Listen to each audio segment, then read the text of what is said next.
இதே இது எட்டெல்லாம் உனக்கு கீழே பண்ணி அடிச்சு சுத்தி வேணும்.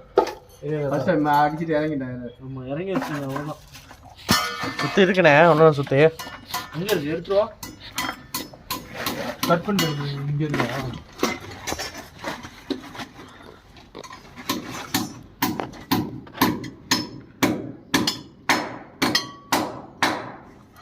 ஏய் டோர் க்ளோஸ் ஸ்க்ரூ வர அடே ரேஜா நான் ஸ்க்ரூ விடு.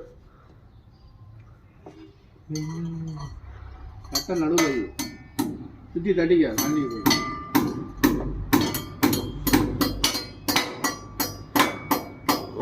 அடிடா இல்ல அடிப்பியா இல்ல அடிங்க எட்ட தோணா கடிச்சு வாங்க. காலியா சாரியா கை எடுத்தியா இதா அடிங்க டேய் அத காது நேர் பண்ற அப்படியே அடிக்கலாம் பாரு இவன். நம்ம அடிக்கூடாது எப்படியா இருந்தாலும். பேல அடிக்க கூடாது. அது அடிக்கிறோம் நேரா காது நேர் பண்ணி அடிக்க வேண்டியதானே. காது அடிங்க காது மாதிரி அடிங்க. அதுல இதான் வளைஞ்சிட்டு போவோம். அப்படி அதான் நேரா இருக்கு. கொஞ்சம் சுருடா. இதோ